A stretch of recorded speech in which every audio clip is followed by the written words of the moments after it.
So hello, everybody, and welcome once again to this Twitter Spaces discussion, COP27, how to push the climate crisis up the news agenda in the Middle East. My name's Mackie. I'm your moderator today, and I'm an editorial associate with the Thomson Foundation. We've created 3 free online environmental training courses to help journalists around the world report on the biggest issues facing the planet. In collaboration with Arab Reporters for Investigative Journalism, better known as ARIJ, those courses have now been translated into Arabic, I'm delighted to say, to guide and inform local journalists working in the 20 plus countries across the Middle East and the North Africa region. The translation, I have to say, is particularly timely because, of course, Egypt will play host this month to the Intergovernmental Climate Change Conference, COP27. And of course, next year, COP28 will be in the United Arab Emirates. The environmental training courses themselves cover sourcing, storytelling and safety. We're going to be drawing on them today for tips and advice for this discussion. And apologies once again that we were a little bit late starting. We are trying to get in touch with one of our panelists, but we will begin the discussion and hopefully we'll connect with him shortly. But we want to hear from you today. Your questions, please. We know there are challenges and issues, not least trying to persuade editors that there is an audience for environmental stories. So please send us your questions or any ideas that have worked for you that you want to share. We have got 2 great guests lined up to answer your questions. Hopefully we'll be able to connect with one of them shortly. In a moment, I'll introduce them, but first, Samia at ARIJ is keeping across your questions. Samia, just tell people how they can get in touch with us today. Thank you very much, Catherine. It's a pleasure to be with you on this Twitter space, and we're very glad that we're doing the environmental course together, and it's available in Arabic now. So just for everybody, it's available in Arabic through our ARIJ Academy, but if you want to reach out to us today, you can tweet. You can use this space to tweet directly to us using the hashtag TF environment, and of course you can find us on ARIJ, on Thomson Foundation, and we're gonna of course speak more about the course throughout the session today. Of course, you're welcome to tweet also in Arabic and ask your questions in Arabic, and we're going to be translating them for everybody so that we have a very rich and interesting conversation about covering or the news agenda in the Middle East regarding the climate crisis. Back to you, Catherine. Thanks very much, Samia. So let's meet the panel. Well, with us, we've got Bissane El-Cheikh. Bissane is an executive editor at ARIJ. We are hoping to be joined by Mohammed El Said. He's the science editor for the Daily Egypt News. He was a finalist in the Thomson Foundation's Young Environmental Reporter of the Year award last year. And as well as being a journalist, Mohammed is currently studying for a PhD in human geography. So as I say, we are hoping that Mohammed will be able to join us shortly. We are having, as ever, a few technical problems, so please bear with us. So Bissane, if I could turn to or an investigative specialist, Mohammed was here more of our environmental specialist, but I want to start really with you, looking at the title of this discussion, how to push the climate crisis up the news agenda in the Middle East. It suggests to me historically that it hasn't been a topic that has been high on the news agenda. How would you say it's been treated in the past? Hello, Catherine. Hello, everyone. Thank you for inviting me here. Yes, indeed. In general, it is very difficult to push or to convince editors in mainstream Arab media about an environmental story. Most of the time, those stories come as of second importance or come as a luxury, if I may say, in the coverage, because the priority always goes to the direct news or the hardcore politics, what we call, and very few journalists are aware to what extent environment is tightly related to policies and to policy making in the region. It is very important to bring this to the attention of journalists, but also to editors, because they are the ones who, at the end, decide if the story will be produced and published or not. Thankfully, with the courses, with the trainings, and with more discussions like this, more and more people are aware that environment is tightly related to people's lives, to policies, and is a core issue in journalism as well. And we, as investigative journalists, also give a lot of importance on to this issue. I wonder as well, when we're looking at why it hasn't been up the agenda. I mean, you mentioned editors worldwide can be a stumbling block. I mean, I thought of sort of perhaps two reasons why it hasn't been up the agenda as much as it could. There's two issues to deal with: fear of getting it wrong and just fear itself. If we deal with the first one, there was a survey of journalists in Africa about why they weren't covering environmental stories. And the main reason they had was the fear of getting it wrong. I mean, climate science in particular involves a lot of jargon. And you're an investigative journalist. And when you do stories, it takes a lot of time, a lot of effort. Hello? And could that be one of the reasons why? Oh, Mohammed, sorry to interrupt. Mohammed, can you hear me? Yes, I do hear you. Sorry for this problem. Marvelous. So for everyone who's joining us, we've just been joined by our second panelist, Mohammed El Said, who's the science editor for Daily Egypt News. Thanks so much for joining us, Mohammed. Bissane, if I can just continue along that line, that there's a fear of getting it wrong, and a lot of journalists these days are time poor. Do you think that plays a factor really into why environmental stories aren't as high up the agenda as they might be?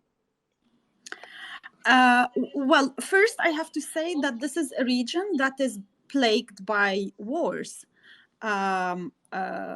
I mean, whether the Middle East or Africa. So it always comes as a priority to an environmental or climate change story. This is the first point. Second, also there is, as you mentioned, the fear, because environmental stories involve a lot of knowledge, a lot of technical knowledge, a lot of jargon, a lot of research, and this kind, I mean, the long-term kind of stories that those journalists would do need a certain stability and need some time. It's not just like a coverage of a story that is related to climate change. I am talking from an investigative point of view. It's not just like a news report or a feature story. No, when it is an investigation, it needs a certain knowledge, it needs time, it needs a freedom of movement.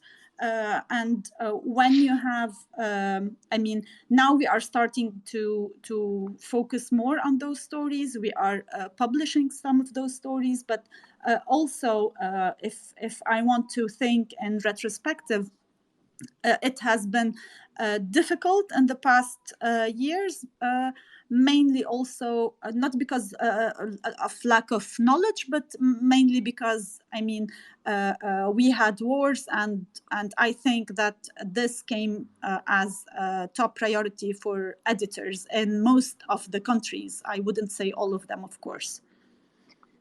Thanks for that, Bissane. And Mohammed, do you think things are changing now? I mean, historically, climate change hasn't been as high up the news agenda as it could be.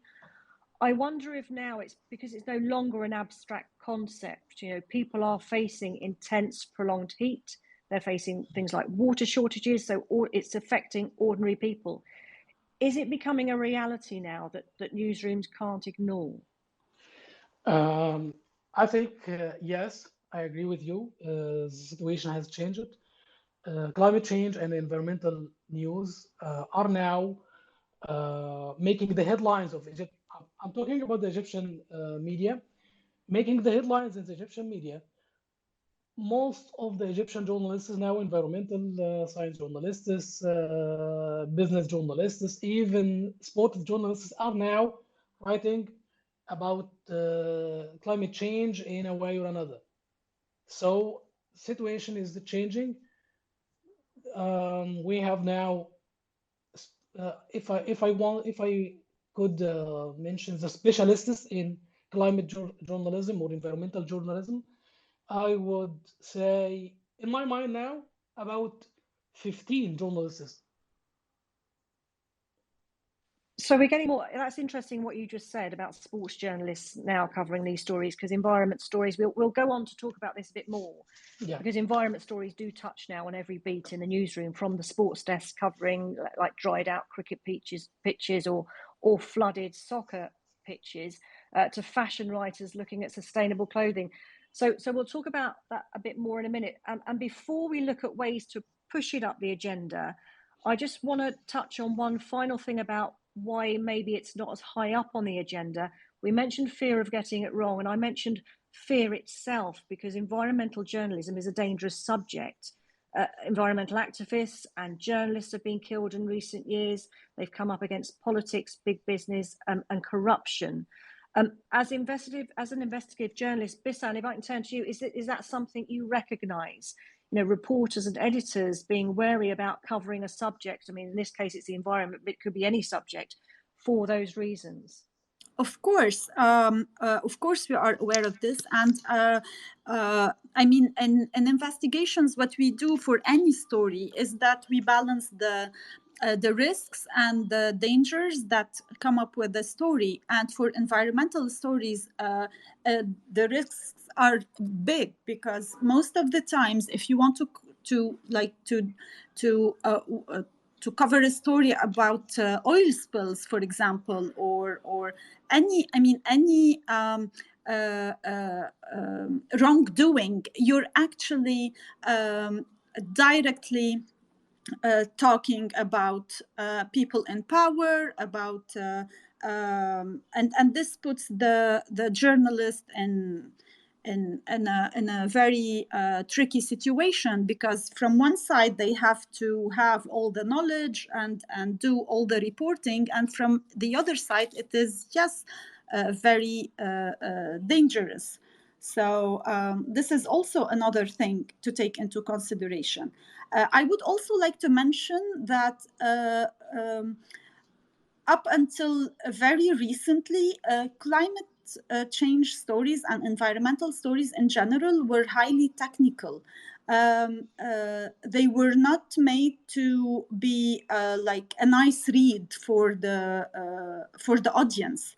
And I think maybe we will talk about this later, but it was as if they were like stories to be shared among specialists and not among the everyday reader of websites or newspapers or whatever. So now with the new storytelling, we're trying to make stories more relevant to the audience and understandable, and people who read those stories, they can relate to them. So this is also another dimension to the question, I think. Yeah, I think you're absolutely right. And these training courses we've done, storytelling is really key. I mean, every journalist should try and make their story interesting, and maybe not get sidelined by the fact that climate science can be particularly difficult to untangle, because a journalist's job is to untangle it and make it relevant.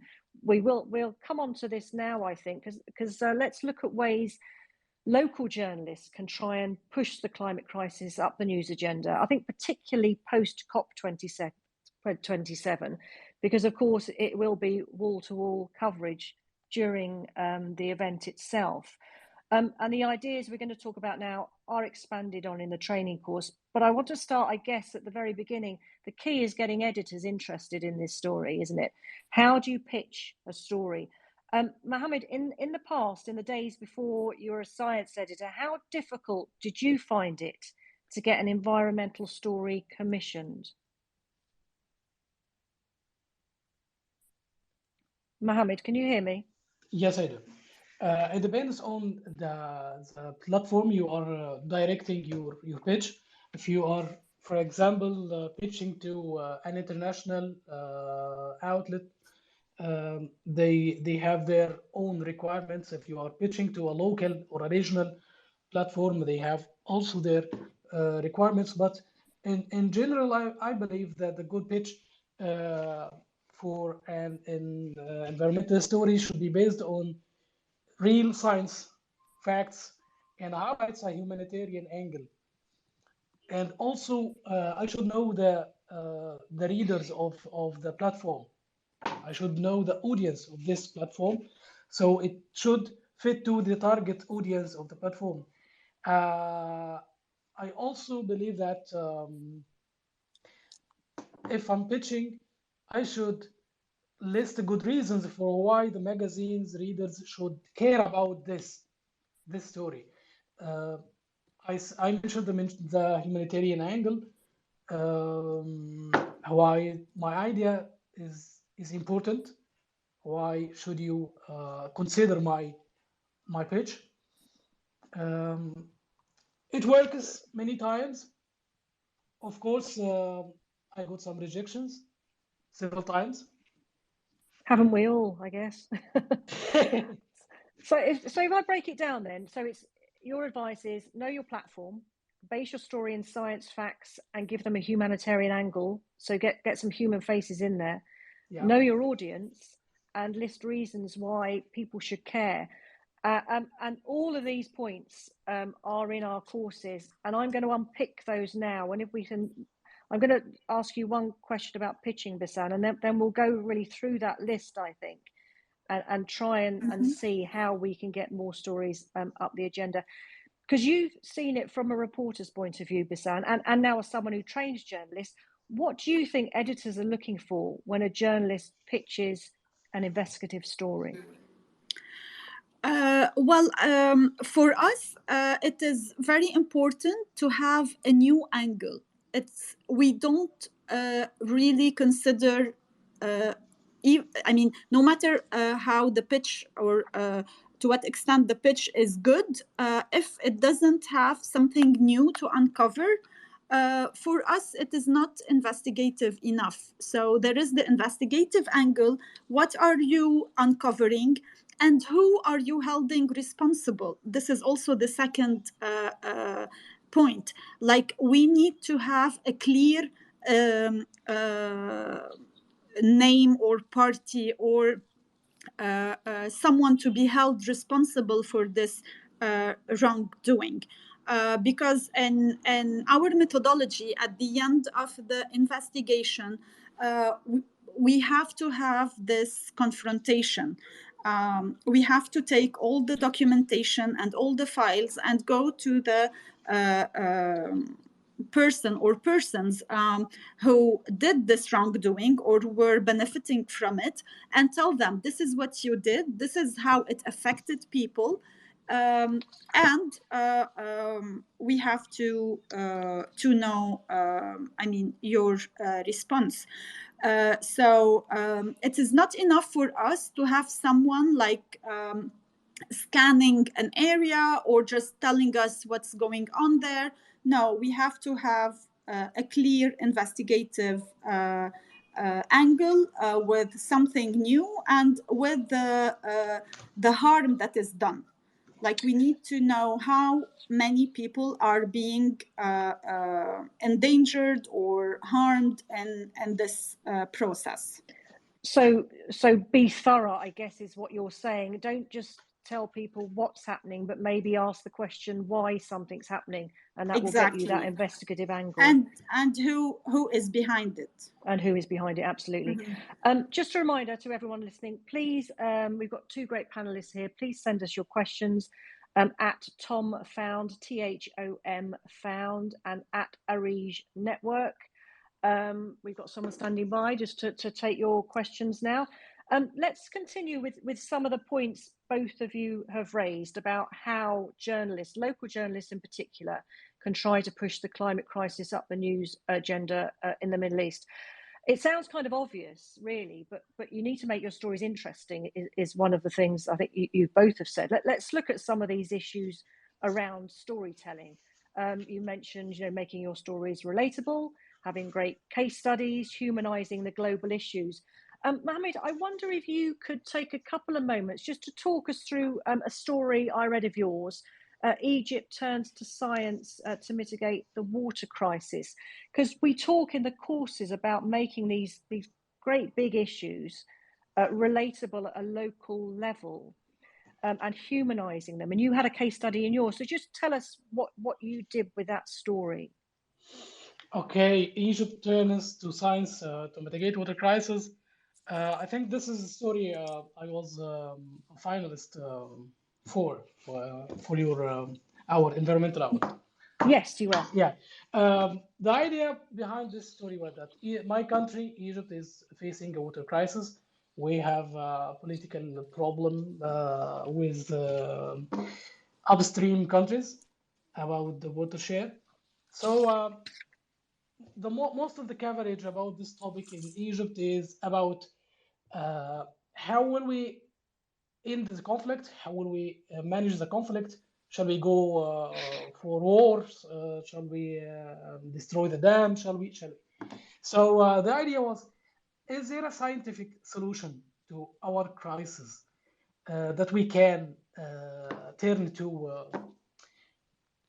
away from the war and the political topics? So I started to think about scientific solutions. I contacted researchers. I started to search for science articles related to the topic and could be useful for Egypt, because there are solutions that works for Jordan, for example, but doesn't work for Egypt or doesn't work for Saudi Arabia, Tunisia. So this was the idea behind the story. And of course, I started contacted the authorities, the water authorities in Egypt, to learn about their strategy, the scientific strategy to deal with this problem, with the water problem, and started to find, I can say, local solutions like the drought tolerant crop one. This experience is local, is Egyptian, and it was implemented in several Egyptian governorates, and it worked. So it was one of the solutions I worked in. The desalination also. I think the story, I don't remember very well, but I think the story is all about Egyptian solutions for the Egyptian problem. You mentioned one of the key words there, solutions. I think yes, we're going to come and look at the importance of that in a moment. I just want to pick on one or two things that have been said. Bissane, earlier you mentioned about the importance of looking for links beyond just like the environmental story to try and grab a commissioning editor's attention. Don't be hamstrung by the thought that it's just an environment story. It can touch on so many other things. I just wondered, is that something you would agree with? Yes, of course, because no story is an isolated story or is unrelated to the context of the country where it's happening. This is why it is important to look into the context and into the history of the story that we are covering. I'd like to actually mention an investigation that we've done in Sudan, where in West Kordofan. So the journalists there knew some people, and all they noticed was like a high number of abortions and children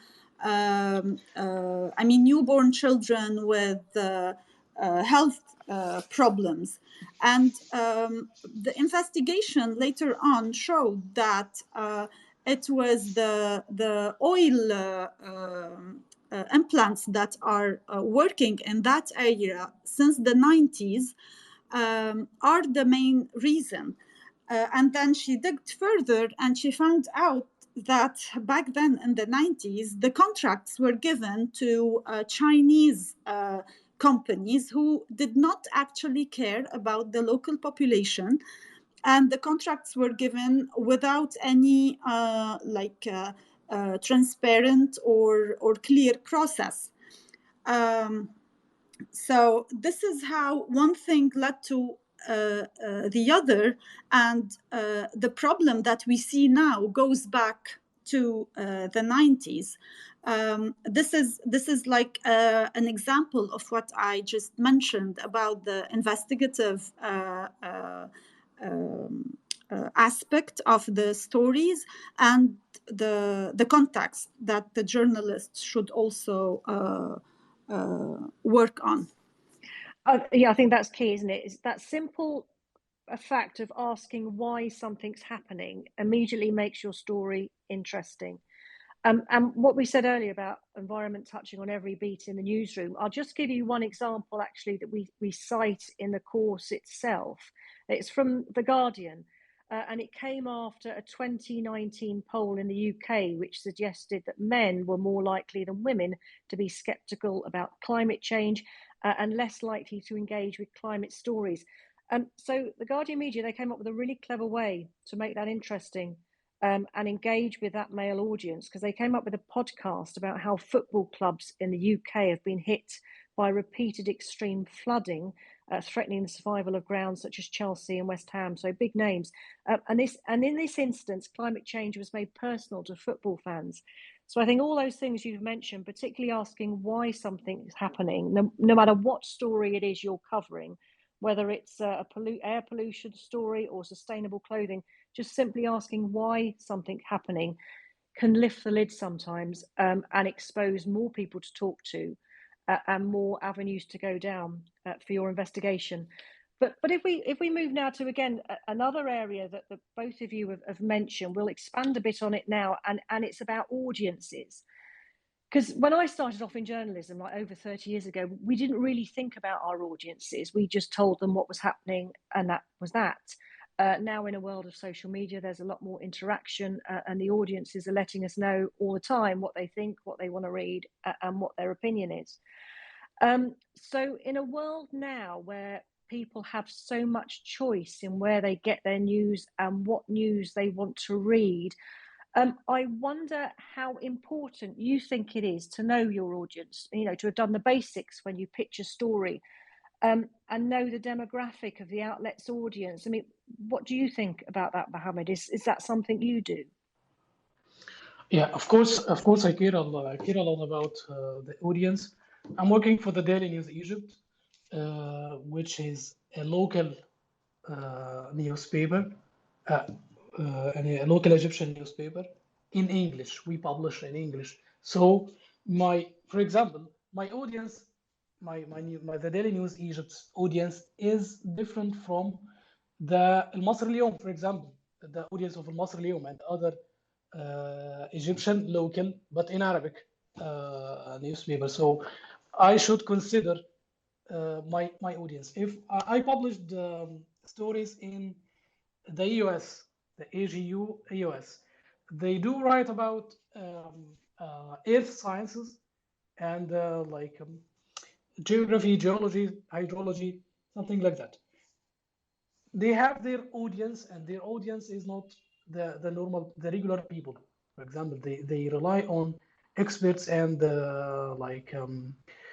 I can say science students and people who are really interested in science, not the public audience, like Scientific American, for example. They care about the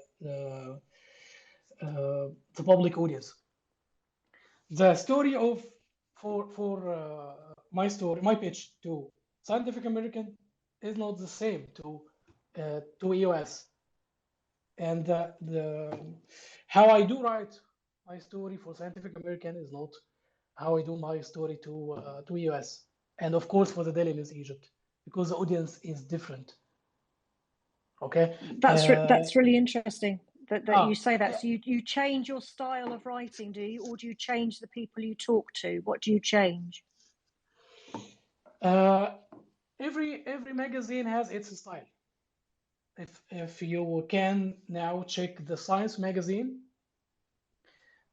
they have their way in building the story. They start with a specific thing in most of story, not features, news stories in all news stories. For example, Scientific American start with another thing, a different way in writing,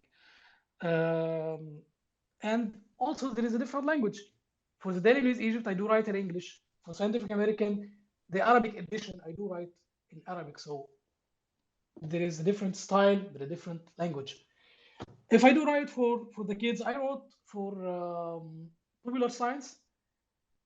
2 stories of them were directed to the kids or the young people. There is a different way to write for the young people, and you have to have a high level of simplifying scientific facts, and it's actually a bit hard to simplify scientific facts to this level, to the level for kids or for young. And that's a real skill, isn't it? Bissane, you mentioned earlier about how some climate stories in the past certainly seem to have just been written for experts who know all about it already. And I guess the key with audiences is to make it relatable. I'm thinking maybe of voices. You know, do we tend to hear the same ones like politicians, when actually we maybe should be talking to the woman who's worried about getting her kids to school because the road's been flooded again? Is that something that happens too often? We hear the same old voices. Yes. Why should this group of people care about your story? What attracted them to your story? As an Egyptian Arab living in the past, living in a small village in north of Egypt, I'm interested in a specific kind of stories, even environmental stories. I want to know how will climate change, how will environmental problems affect my life in my village, not affecting other places in the Mississippi and the Caribbean. Or, of course, this is important, but for another audience. Sure. And Bissane, I wonder, as sort of part of that, really, as a local journalist, is it important to have done your research and be sensitive to the needs of local communities? So, you know, if you're talking about the oil industry or if you're talking about mining, there will be people in the town, village, city where you're reporting from whose jobs will depend, whose livelihoods will depend on that oil well, on that mine, on whatever. Is it important that local journalists are aware of that and take that into consideration as part of knowing who their audience is, really? Of course. I mean, not only for knowing their audiences, but also to collect testimonies. And this is a very important part of the investigative work. We at ARIJ are not publishers in the sense that we're not a publishing platform. We work mostly on partnerships with publishers. So for us, the audience changes for every story. It doesn't mean, though, that our standards change as well. We always have a human character, a human voice in the story.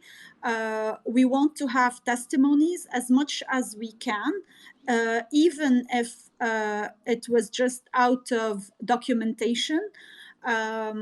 So this is very important for us. But if I want to think of an audience for the stories that we produce, I would say that we produce stories for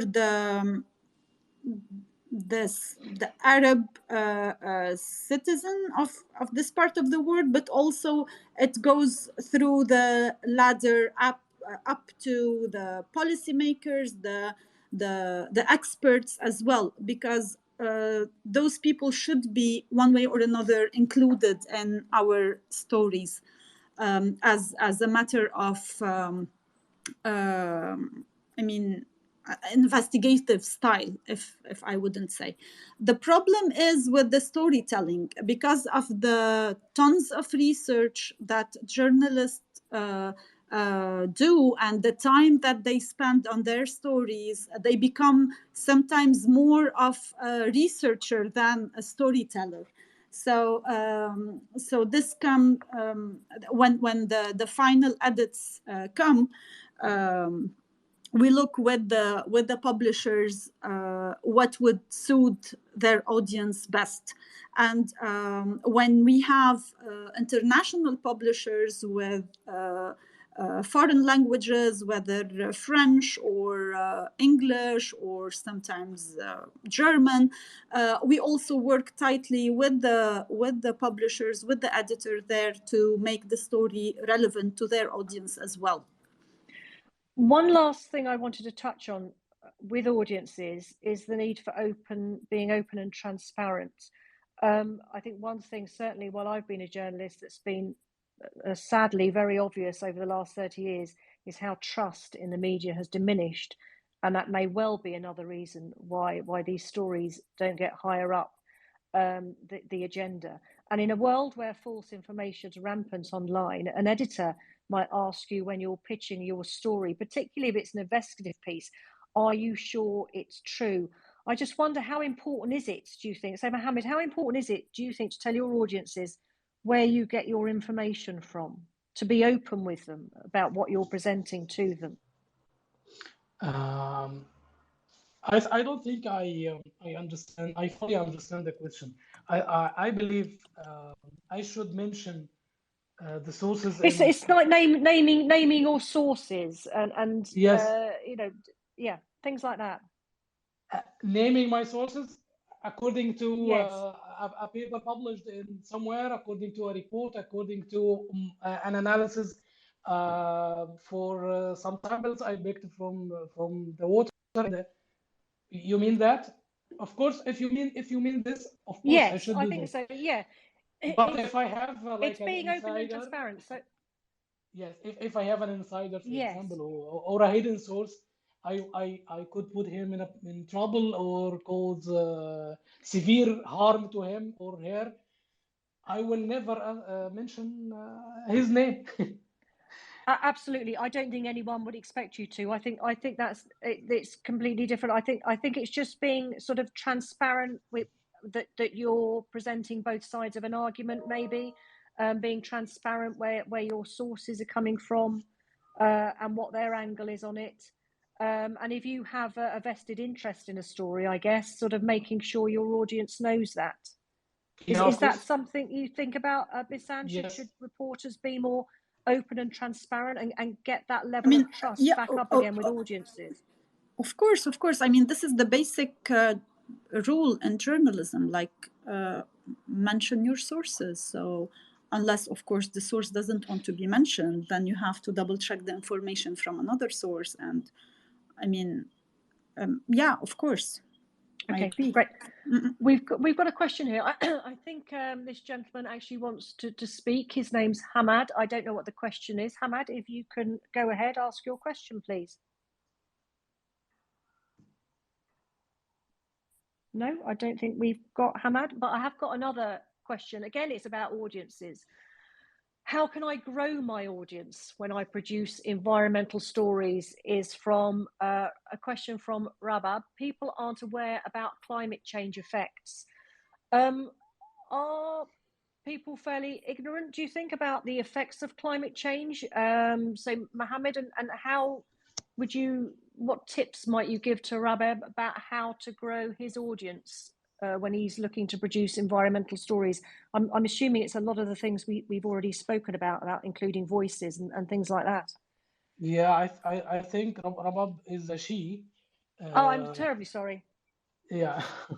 So, Rabab, I think we have mentioned that you pick a humanitarian angle, you make it relatable to your community or the people you're writing about.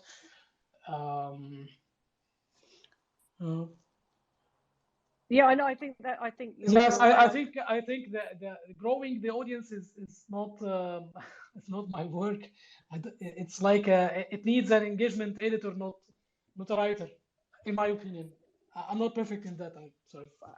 I mean, all I would say, Rabab, is I guess every journalist has a part to play, doesn't it, in how they present their stories, making sure those voices that we don't often hear are included in it, using sort of key storytelling techniques like great images, data visualization, if you can do that, and having sort of a well-rounded argument at the central core of your story. But I think now I'm looking down, I see Hamid is a speaker. Hamid, if you can hear me, do you want to ask your question? Can you hear me? Hamid is a listener, still a listener.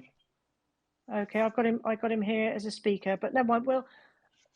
We'll try and get back to him. But in the meantime, I just want to have a quick chat about solutions. You mentioned it earlier, Mohammed, because obviously scientific solutions are quite central to what you do. Yeah. And it is becoming a bit of a buzz phrase, not least because environmental stories can be pretty apocalyptic and switch editors and audiences off alike. So do you think journalists should be offering solutions for their stories to try to push them higher up the agenda? I think we don't. I think Hamad now is a speaker. Yeah. Good evening, everybody from Pakistan. I'm a journalist based in Karachi, and we've just suffered from massive floods. I agree with speakers that environment and climate will generate the biggest stories of our times. Women, young children, and girls especially will bear the brunt of this crisis. What I want to know is that I'm currently trying to cover a story which relates the floods with the rise of domestic violence. And it's almost impossible to sell it in a male-dominated society where literacy rates are pretty high with the male population. How do you sell such a story? I mean, I've got characters, I've got testimonies. What do you do in such situations? Thank you. Hamad, can I just ask you, are you a freelance looking to sell a story, or is it your outlet who's not keen on it? Well, as a freelance, yes, it's difficult to sell the story. And secondly, in Pakistan, as you understand, we're a male-dominated society. Domestic violence cases are usually not reported as they should be. And there's a report that these cases have gone up to 650,000 over the past few weeks since the floods. Wow. And wow. There are multiple stories, girls being pushed out of schools. We have more girls out of school right now than we had before the floods. I mean, these are all important stories for a country like Pakistan, which of course has already pushed women next to the wall. So, I mean, how does one convince foreign editors and, to sort of look into it? I don't care if I tell the story, but I would really want somebody to tell that story. But yeah, that's about it. Bissane, thank you so much for that. Yes, the floods have been horrendous, and that is quite an extraordinary angle you've got for a story there. I am surprised, to be honest, that they haven't picked you up on it. Bissane, have you got any advice you could give to Hamad? Well, as you mentioned, Catherine, that's an amazing, start for this kind of story. I would first of all look into the argument itself. I mean, how did you link the causality and effect together? And I would try to find other outlets. I am sure there are plenty of outlets that are interested in this kind of stories, that cover this kind of stories. I would, for example, work tightly with NGOs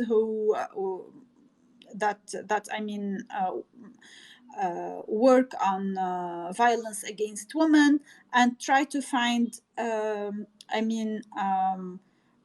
someone or yourself to tell the story in a way that is not the traditional, like and the classical media.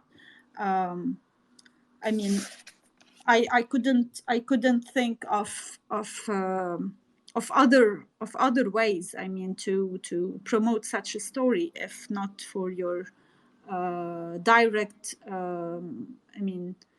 for your local audience. Hamad, I can contact you after this discussion ends, if you like, and discuss this further with you, because there surely must be somewhere that story could go. I would have thought. So if you're happy with that, I shall continue talking to you after this discussion ends. If that's okay. Well, I was asking you, Mohammed. Yes, solution. A quick question about solutions. Yes. So should journalists be offering solutions for their stories, do you think? I think solution journalism is now a considered approach in dealing with different issues and different topics, particularly in the scientific or environmental journalism. But we must be careful not to fall into the trap of misinformation and people who are selling fake science as like a greenwashing. These companies who claim that their goods are doing something they clearly aren't. Yeah. So we have to work as our colleagues in ARIJ said. We should investigate the facts. We should investigate every part of our suggested proposal to reach a real solution. But to be honest, I don't believe as a journalist, I'm not responsible for finding solutions for the policymakers. But if there is a solution, I would discuss. I would put it on the table for discussion and ask experts and all the concerned and relatable people in this issue to find out, is this really a solution or not? But me myself, I'm not responsible for finding solutions to. No, I think you're right, ma'am. I don't think the journalist's job is to make people feel good, but it is to inform, maybe, and empower the audience. And what do you think about this, Bissane? Should journalists be sort of asking that what's next question to be offering solutions?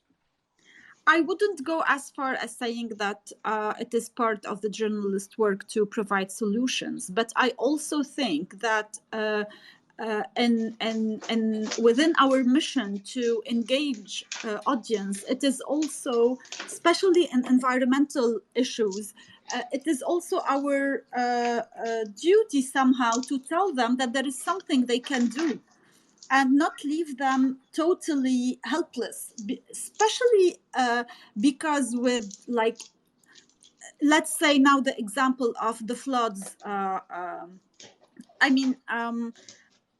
An individual would tell you, how can I, a person, or what can I do to stop this huge thing? But when you tell people that no, there are things that could be done, and I am not suggesting also that we should provide solutions for policymakers, because in this sense also solutions are debatable. Like there are schools and there are theories, and to the same problem you might have endless suggestions for solutions. So here also, as Mohammed rightfully mentioned, you would fall into misinformation instead of information. Sure. I guess the key is not to be too simplistic, is it? Is to ask those critical questions of any solution that might be being offered. Exactly. And make sure, I guess, it's backed up by scientific fact if necessary. Mm-hmm. Right. We're drawing sort of to the end of this discussion. I just want to ask Bissane, Mohammed, just to sort of question each about the future. Mohammed, what do you think are the big environmental issues coming up that reporters in the region should be investigating and pitching to editors? In my region, yeah, I mean, I'm thinking of and of course carry Bisane's region. Water, of course, water shortage. We have climate change and its impacts on the people, like the climate migration. We have also problems in our soil affected by climate change, and we also could work on. If we talked about solutions, so we have, for example, in Egypt and Morocco, promising sectors in the energy sector, solar energy. We have to write about agriculture and how is environmental change in general, not only climate change, the environmental changes, how it affects the agricultural sector in Egypt, in countries like Egypt, Yemen, Iraq, all the state countries of the region, drought, heat waves. We have several environmental problems in the region that we can work on, and we are already working on, actually. Not me only, and me and other journalists, we are working on that. Sure. And Bissane, just how optimistic are you that, with post COP27 and of course COP28 in the UAE, how confident are you that things are going to be changing, that we are going to be seeing more of Mohammed's type of stories up the news agenda? I think definitely we're going to see more of this. Much more. First of all, journalists are becoming much more interested, much more knowledgeable. Editors are being more involved. And also, I have to say, it's becoming like an official, quote unquote, policy of those countries also. So even by hosting those conferences, there is like an announcement that we are interested in promoting those stories and covering them. So it is not only an individual professional journalistic inclination to the environmental stories, but also an official position. So yeah, definitely we will see more of this, and I hope that the content will be, good as well. Great. Well, thank you both very much. Sadly, that is all we've got time for. Thanks for joining us for this Twitter Spaces event from the Thomson Foundation and ARIJ. Thanks obviously to Bissane, El-Cheikh and Mohammed El Said. A final reminder that those 3 free environmental reporting training courses, they're called Environmental Journalism, Why Local Matters, are available in English and Arabic on the Thomson Foundation Journalism Now platform at thomsonfoundation.org.